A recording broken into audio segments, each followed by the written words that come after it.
What's up, everyone? Welcome back to Revenue Reimagined. We are so excited to have Sangram Vajre here with us from a group that is near and dear to Dale and I's hearts. Sangram is the CEO of GTM Partners, a 3-time author, ex-Pardot Salesforce, and the founder of Terminus. Sangram, thanks for being here, man. And Adam, Dale, we've been looking forward to this. So let's bring all the knowledge we all got and all the heartburns and results and issues that we all have faced. I love it. I love it. And it's a special day. I actually took away my dress shirt and I have the go-to-market shirt on. So you don't have a marketing problem or a sales problem. You have a go-to-market problem. So yeah, man, you look at, and I appreciate it because I know you guys wear a certain outfit, and for this one, you're wearing that T-shirt. So that's a big honor. He always has his damn jacket on. He had this T-shirt on, and I didn't see what the shirt was initially, Sangram. And I was like, dude, did you roll into the podcast today in your pajamas? He's like, I'm wearing my favorite shirt. And I want to talk about this shirt. And I think this might, I'm going to change the way we do this a little bit. Dale has a question he wants to ask, but I want to start with the shirt. It has so much meaning, right? And I think it speaks to, the topic of the show is obviously Revenue Reimagined and everything that's wrong with revenue and go-to-market. Talk about the shirt a little bit, because I think it ties into where we should go. Yeah, for the last 20 odd years since we have been in the B2B marketing and sales space, we've always been spending time pointing fingers. The hardest and the most ungrateful conversations in organizations has been all about marketing. It's Dale's fault. Right? What do we do? Right? They're not listening. The leads are not getting followed. And then you have these SLAs that is as if it's a shop. No, these are all human beings. And the problem all along was right in front of us. The problem was no one department can solve a company problem. That's the reality of go-to-market. So what the T-shirt says is that you don't have a marketing problem, you don't have a sales problem, you don't have a CS, customer success problem, and you don't even have a product problem. What you might have in your organization, which says on the back of it, is that you have a go-to-market problem. And how much can I pay you to change the shirt to say you have a Dale problem? I think that comes free. Awesome. I appreciate the insight, Sangram, and a little jab, but that's cool. So you've been in now that you're CEO of GTM Partners, you've been all over the different realms of the go-to-market function. If you had to pick one to go with for the rest of your career, what function and why? Yeah, I love marketing. I feel like marketing right now, even more with the AI thing and everything, is oh my goodness, what more can we ask for? This is the most exciting time to be in marketing right now. But marketing by itself is much more than what most people have made it to be. It's not just leads. It's not just banners. It's not just, it's a message like that gets people to wear it on a podcast and say, I want to wear that T-shirt, right? That's what marketing is supposed to do. It's got to change and hook people's attention. And that's why I love marketing. I think in many ways, each one of us has that bone or in our body. We just need to, or muscle, and we just need to learn to flex it. So that's an incredible place to start, right? Because I think, we've all worked in B2B SaaS, and I've worked with great marketing teams and with marketing teams that just don't get it. And a lot of CEOs that I've worked with look at marketing as marketing's only job is to put something on LinkedIn or put something on the internet to get leads. It's not about a T-shirt. It's not about brand. It's not about demand. It's marketing gets leads and that's it. And I think that's part of where you get this finger pointing, right? Of, oh, marketing's leads suck. No, sales just can't close the deals. No, customer success just can't keep the deals. No, it's Dale's fault. I'm not going to stop with that. I'm sure somebody said that before. I say it every time something happens. But it's usually my fault. But real marketing is very different. And you touched on AI, and I think there's a lot of changes. How do you look at marketing changing from what it has been to what you're trying to create now to really shift fundamentally what's going on from an entire revenue engine perspective? Yeah, I imagine the function of a marketer to become more of a market leader. Very distinct realization in that. Because marketing is really it's like, what are you going to do today kind of conversation. Whereas go to market, the market element is a big part of what a marketing job role and function needs to be, and it has not been, to your point, Adam. So I imagine marketers starting to become go-to-market leaders. And I wouldn't be surprised if the role actually changes from chief marketing officer to chief go-to-market officer. And the idea behind that is like, you're now thinking about my customers. I'm thinking about the market I need to go after. I look at segments and cohorts, and I'm thinking about the message and brand and verticals. That's what marketing should be all about. Like, what else can marketing should do? It's not the other things that we all have been. So I think that's a big change and shift about to happen. I don't want to take away from excuse me, Dale's thunder, but you used a term that Dale actually has on his LinkedIn, which is Chief Go-to-Market Officer. Now, we can go back and forth about whether that should be a marketing leader or a sales leader, and I certainly would love to have that debate. But Dale, I saw your eyes light up when he said it, and I immediately was like, that's Dale's LinkedIn. Yeah. Let's double click on that a little bit. So right now you have CMOs, CROs that typically come from sales. You have, in some organizations, CSOs, chief sales officers, chief product officers. Let's talk about a chief go-to-market officer and how that could change the landscape and what that looks like. Yeah, so I'm seeing that happen actually in many organizations today. HubSpot has a go-to-market team that is focused on go-to-market, and typically that team is made up of a RevOps leader that is looking at the numbers where the market segment data is. The other person on that team typically is a marketer who is looking at, all right, what are we doing? So it's a product marketer typically who's saying, how are we marketing to these segments that our RevOps team is telling? So that's a combination role that I'm starting to see. And that would typically report into either the COO or CEO or CRO, because they're starting to look at what is my go-to-market team looks like. And here's another big idea that most people are not recognizing today is, if you have more than one product to sell, the go-to-market has to be more than 9 out of 10 times different than what you do for that one particular product.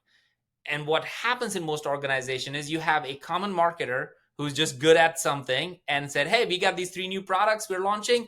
Do the same exact thing that you did for the other 2 products. And by the way, that product is for enterprise. The other product is product-led growth. You can't do the same go-to-market strategy with them, but that's what ends up happening in most organizations. And it's the same on the sales side. Like, we need different funnels. Like, if you have a funnel for mid-market and now you want to go up market, like, you need a different funnel for that, starting with marketing into the sales group, all the way probably to CS. Right. Yeah. So people try to, like, okay, I have this mid-market funnel. I have conversion rates at 2%, 3% at the top, 25% in the middle. But then you try to go to enterprise and all of a sudden, like, the time to close is expanding, but hopefully the revenue is expanding. And I think you're right, Sangram. Like, people just don't realize that you need different strategies for different executions.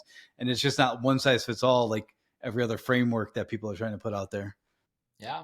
You know, I'm wondering if, as you guys are thinking about it and you're interviewing so many people and you're in it, you were at both the events and you saw this happen. I'm curious if you all are seeing another shift happening in what people are tracking and measuring as their success metrics. Like one of the most common questions we are getting is, what are the new go-to-market metrics that we should be thinking about?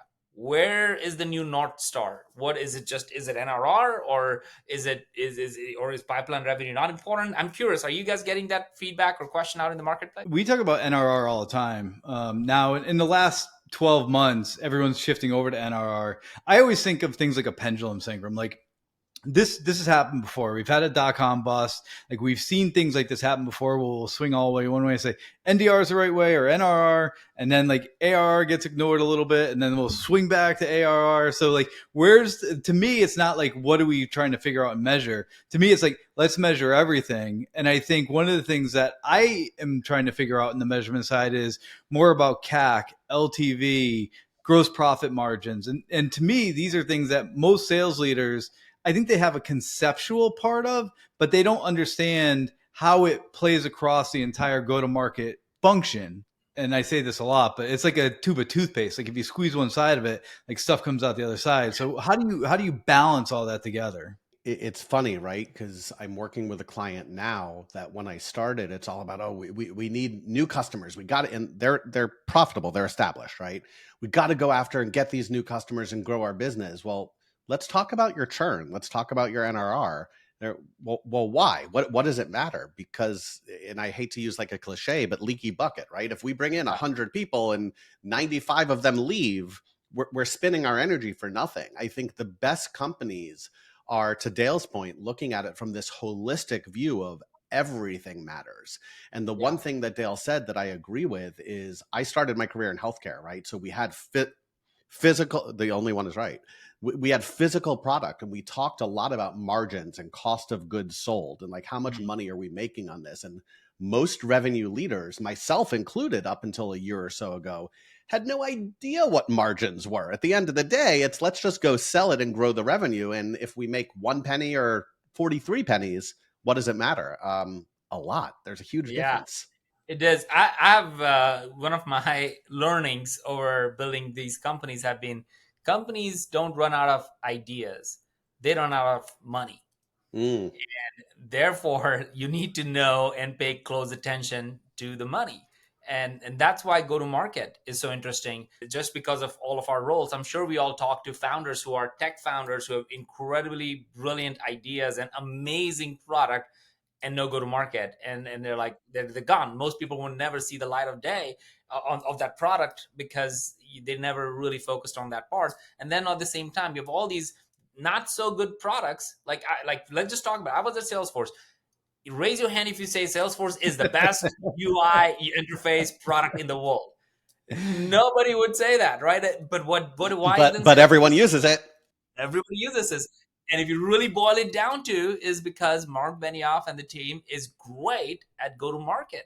They figured out how do you bring community together, how to bring ecosystem together, how to bring partners together, how you create a mass movement where people are jumping on this idea of it. And after that, you're not talking about attribution. You're not talking about direct pipeline revenue. What you're talking about is a transformational change in the market business. So it allows you to charge differently and play a different game.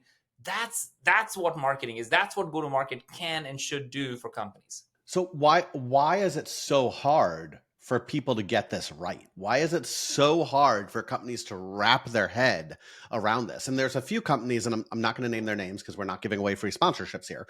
But there's a few companies that have done this really, really well, right? Like, their product, it's good, but everyone knows it. Everyone uses it. Why can't other people get this right? Well, first of all, I think whoever is the founder, CEO in that level, there's a lot dependent on that. I mean, leadership really matters when it comes to go to market. Egos are really big. These are things people don't talk about. So I'm just sharing things that I hear in boardrooms and conversation. Ego, unfortunately, is a big part of it. Well, I know I'm the best product person. I know what I'm building. So people would come, and they don't. And then you got 1 in a million companies that actually make it, and then everybody uses that as the North Star and saying we want to be like that, but forget that that was 1 in a million, and you're not one in it. You're not special. Like, it's hard for people to hear that you're not special, right? So it's all of these things are really the challenge. That is the one common thing, though, Adam, to your question, that I've seen more often than not is every time the marketing the leads go down, you fire the marketing person. You have sales pipeline not converting, you fire the salesperson. And then you have CS, do you have churn issue, you fire the CS team. And that should tell, if that's happening in your organization, that should tell that, oh, you are thinking that if I fire the person and get another person, magically the problem is going to get solved. And it never does. It never does. Right, which is why you go through 2, 3, 4 people, and why the average tenure of a VP of sales or a VP of marketing at an early stage startup is 8 months. Yeah.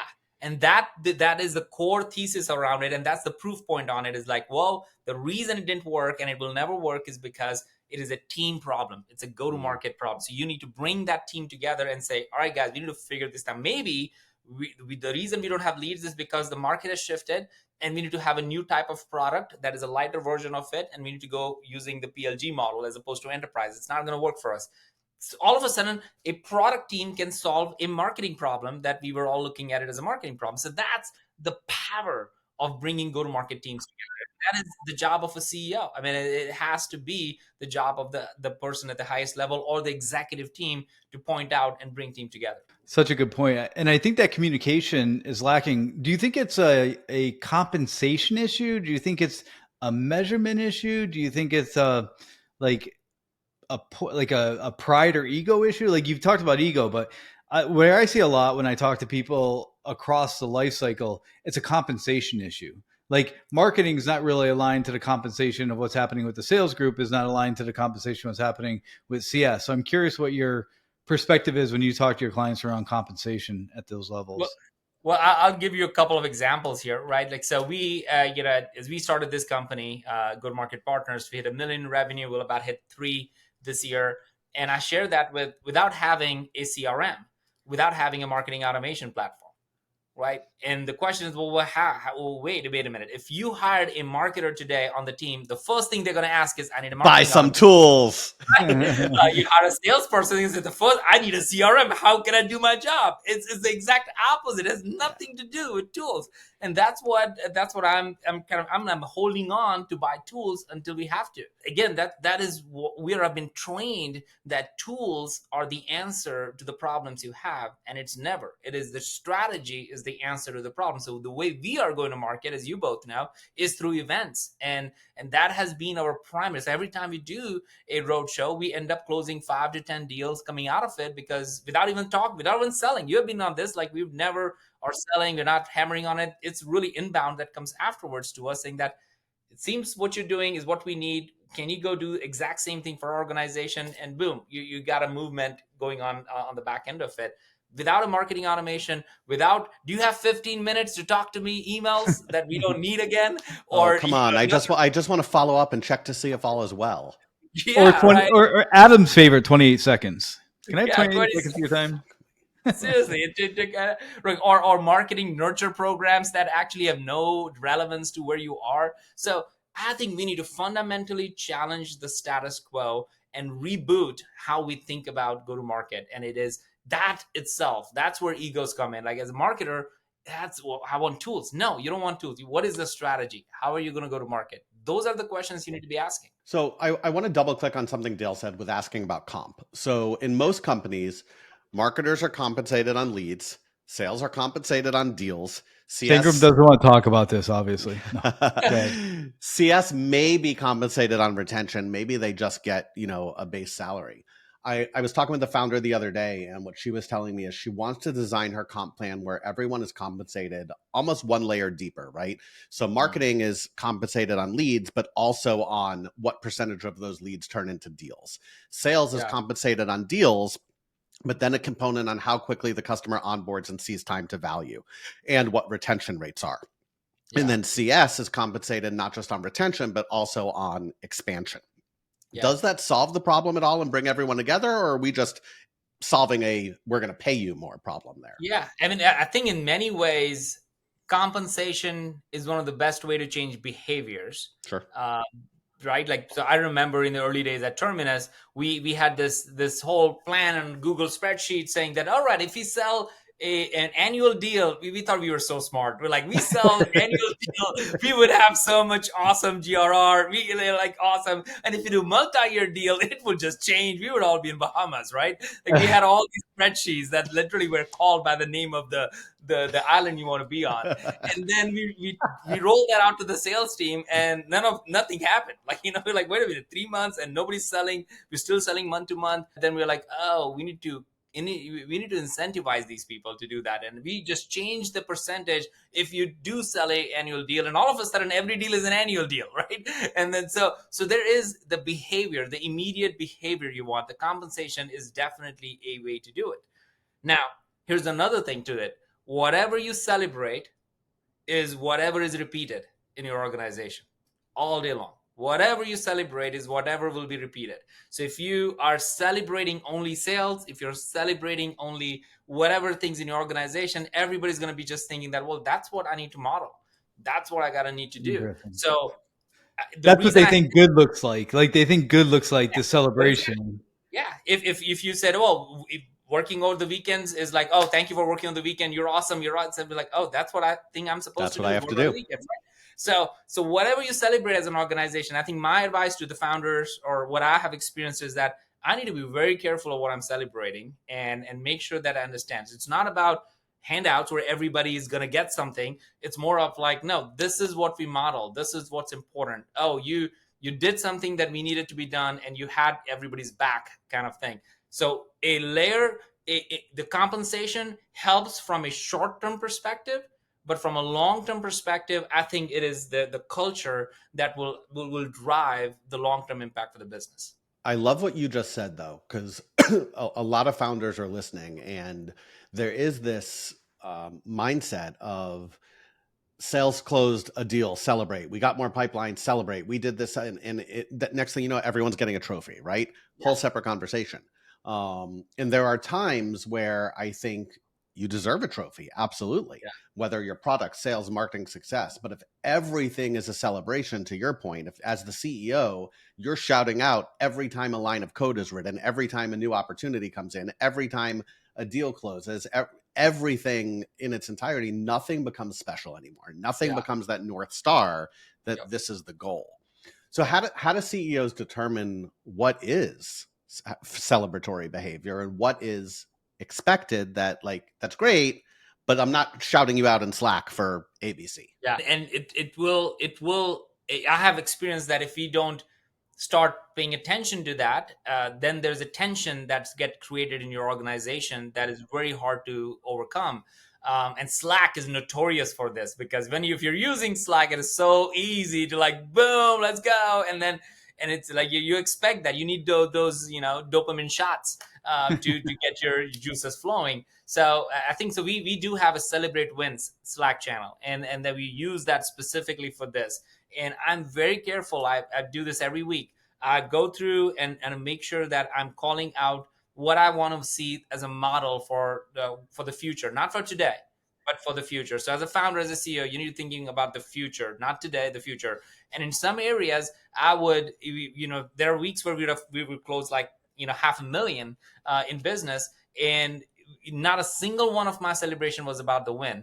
Well, the whole celebration was about what did this person do, what did Brian did, what did Lindsay specifically did. It was more specific and being very specific about what it is. Not boom. Boom is not a great way to say that awesome. I say boom all the time, but that's just a mic drop moment.